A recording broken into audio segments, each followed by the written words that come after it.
population du Sénégal, d'ici et de la diaspora, honorables et distingués invités, en vos rangs et qualités, chers invités et sympathisants de l'Alliance nationale pour la démocratie And Saxal Liggéey. L'Alliance nationale pour la démocratie And Saxal Liggéey, par ma voix et qualité de présidente, salue, félicite, remercie et magnifie votre présence effective qui honore un événement mémorable de la vie de notre parti politique, à savoir le congrès d'investiture. Nous le savons déjà, ce congrès est chargé d'effectuer un choix parmi nous dont la noble mission consistera à briguer la magistrature suprême de notre chère République, le Sénégal, lors de l'élection présidentielle. Un puissant exercice de responsabilité qui nous interpelle tous, particulièrement ma personne, au regard de la résolution lue et de la déclaration de toutes les instances du parti à l'instant, et qui m'exhorte d'accepter ce choix de conduire les destinées de And Saxal Liggéey dans la perspective d'une participation victorieuse à cette élection au caractère uninominal.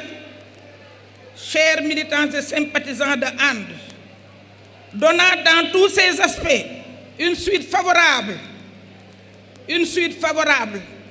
nangu naa li ngeen ma sant à la résolution. J'accepte et déclare solennellement ma candidature à l'élection présidentielle du dimanche 25 février 2024 sous la bannière de l'Alliance nationale pour la démocratie And Saxal Liggéey.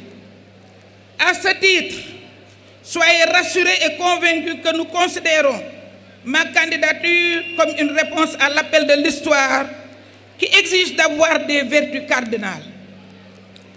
Soyez rassurés aussi et convaincus que nous la considérons comme une consécration qui procure un leadership féminin transformationnel, une impulsion, voire un vecteur d'innovation au service du développement dans toutes ses dimensions et profondeurs. Et dans la conduite de cette noble mission, de porter très haut ce flambeau, nous endurerons tous ensemble et jusqu'au bout la rigueur de l'engagement au service du Sénégal et de ses concitoyens. Notre pays est actuellement à la croisée des chemins. Autrement dit, à un moment de choix délicat, avec ses effets d'opportunités et de menaces, de forces et de faiblesses. La situation juridico-politique a récemment généré son lot de décès, de blessés, d'emprisonnements, de dégâts matériels. C'est le lieu de nous incliner devant la mémoire des disparus et de prier pour le repos éternel de leurs âmes.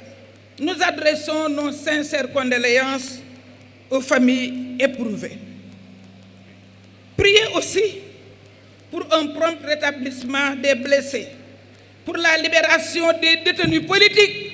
Là et du haut de cette tribune, je voudrais demander à Monsieur le Président de la République, après avoir renoncé au 3e mandat, de libérer les détenus politiques, de libérer les détenus politiques, de lever le blocus chez Ousmane Sonko.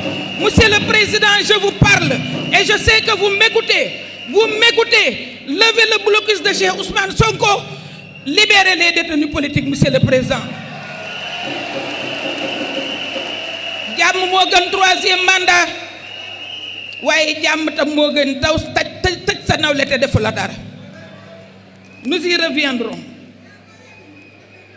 Déjà en août 2015, nous avons, à travers des mémorandums concernant la lutte contre la détention arbitraire, dénoncé, conformément à la résolution 1900 de l'Assemblée parlementaire, toute détention arbitraire qui demeure l'aboutissement d'une procédure manifestement entachée d'irrégularité et qui semblent être liées aux motivations politiques et des autorités, comme c'est le cas aujourd'hui avec Ousmane Sonko.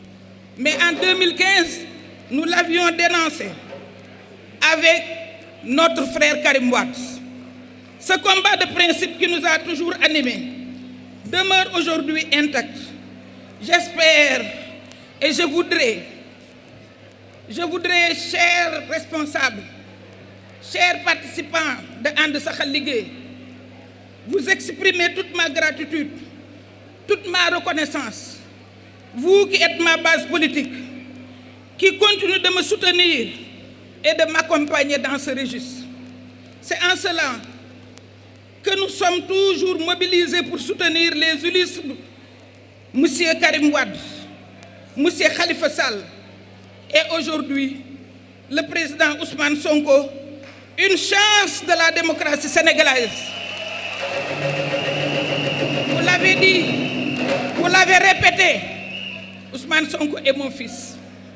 Ma famille l'a accepté, les acteurs politiques l'ont accepté. Je pense que aujourd'hui seulement, l'opinion a fini d'être édifiée de mes relations entre Ousmane Sonko et moi. C'est en cela que nous sommes toujours mobilisés donc pour soutenir tous ceux qui sont victimes d'injustice. L'animation du jeu politique au Sénégal milite à ce que toutes ces personnalités ainsi que d'autres participent à l'élection présidentielle de 2024 afin que le peuple souverain sénégalais puisse librement, en toute responsabilité, choisir le président de la République des 5 prochaines années. Chers militants et sympathisants, se mettre à l'écoute de soi, de l'autre et du monde, grâce à nos différentes tournées politiques, nationales, sous-régionales, internationales, nous a permis d'identifier les enjeux et défis du Sénégal à l'épreuve de la géopolitique actuelle. Surtout dans un contexte de découverte du pétrole et du gaz sous nos sols, dont l'exploitation est imminente et de surcroît dans un contexte d'effets néfastes induits par le changement climatique ou dérèglement climatique ou réchauffement climatique. C'est selon et enfin dans un contexte de menaces sécuritaires internes et transfrontalières. Le processus électoral conduisant à l'élection présidentielle de 2024 est jalonné d'étapes qui seront des tribunes d'expression pour les différents candidats chargés de présenter leur programme au peuple souverain.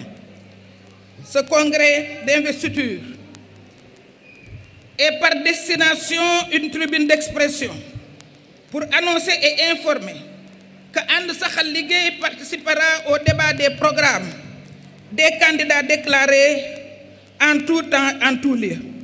Mais dès à présent, nous annonçons et informons que notre offre programmatique pour l'élection présidentielle de 2024 est dénommée And Suxali Sénégal et comporte 3 axes stratégiques auxquels nous sont attribués des objectifs fondamentaux pour les besoins de leur opérationnalité.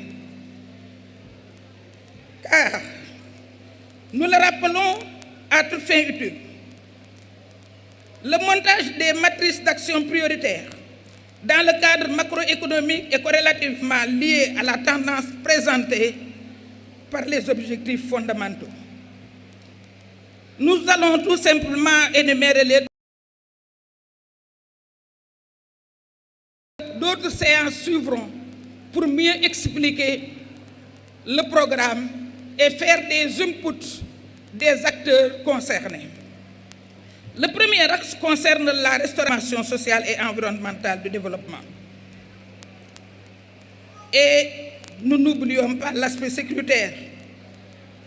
À titre indicatif, le programme And Suxali Sénégal s'est appesanti sur le développement capacitaire militaire qui demeure une réponse à des menaces diffuses, car comme l'affirmait le général Charles de Gaulle, je cite, « Nous devons non pas conserver l'armée de nos habitudes, mais construire l'armée de nos besoins. » Fin de citation.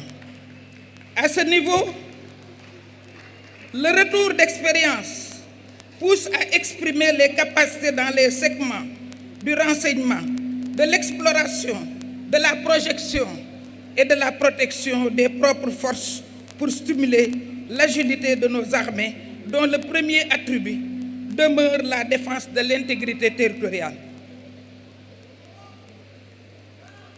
Nous vous avons remis des plaquettes. Vous verrez quelques points de ces plaquettes, notamment en ce qui concerne le dérèglement climatique, qui affecte au niveau humain la sécurité alimentaire. Une étude de la Banque mondiale estime que ce phénomène pourrait plonger plus de 120 000 millions de personnes dans la pauvreté d'ici 2030. Donc, le futur président de la République exercera dans cette période à haut risque son savoir-faire. C'est pourquoi, et c'est pour cela, des réponses résilientes sont proposées dans notre programme qui est dynamique pour prendre en charge au fur et à mesure toute suggestion pertinente proposée dans le cadre des alliances futures. Nous renforcerons ainsi les différentes orientations et actions à venir.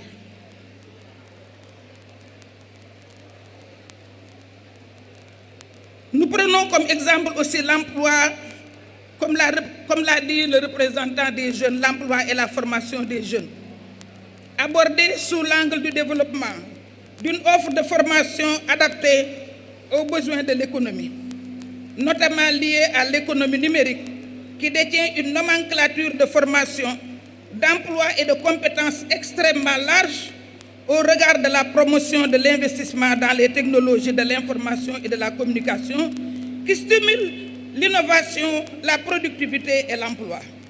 Aussi, dans la définition et la mise en œuvre d'une politique d'incitation à l'emploi, capable de limiter l'usage abusif de la priorité de réembauche, qui est très nocif pour les jeunes, dont la particularité limite les chances d'accès des jeunes à l'emploi. Nous ne pouvons pas oublier le pouvoir judiciaire, parce que tout ce qui se passe aujourd'hui dans ce pays émane effectivement de ce pouvoir judiciaire. Donc, ne saurait être en reste dans la tenue. Donc, nous allons envisager la tenue des États généraux de la justice dans le but d'identifier les mécanismes juridictionnels, judiciaires et juridiques dont la mise en œuvre participe au renforcement de son indépendance. Évidemment, l'ancien ministre du Développement social ne saurait occulter la prise en charge des groupes vulnérables. L'ancien ministre de la Famille, chargé de l'autonomisation de la femme, ne saurait occulter l'accès des femmes aux instances de décision. Mais avant cela, il va falloir les autonomiser. Donc, nous sommes préoccupés par tous ces enjeux. Par ailleurs, le renforcement de notre système de santé et de protection sociale par l'intelligence artificielle sera de mise afin de faciliter l'accès des données, non seulement au niveau des chercheurs, mais aussi au niveau de nos partenaires au développement. Le dernier qu'on peut citer, c'est lors de la pandémie du Covid, les partenaires au développement n'arrivaient pas à mettre la main sur les données. Or, c'est une question facile qu'on règle en Europe par l'intelligence artificielle. Dans le domaine de l'énergie électrique aussi, on nous a parlé d'électrification universelle et je pense que le premier axe de développement, c'est développer l'accès universel de l'électricité, surtout pour nous qui habitons le milieu rural. L'agriculture, pour sa part, bénéficiera de l'élaboration d'une modélisation adossée aux exigences d'accès à la terre, à la semence, à la subsistance, à la maîtrise de l'eau et à l'accès au crédit agricole. Mais comme vous le savez, j'ai un penchant pour la protection sociale des paysans. Nous avons déjà développé la protection sociale. Nous y avons mis notre marque personnelle. Et je parle sous le contrôle du président Macky Sall, qui était mon premier ministre. La protection sociale me tient à cœur des groupes vulnérables, mais la protection sociale des paysans. Voilà quelques domaines présentés au passage et rapidement mais tout est dans le programme dont la finalisation se poursuit.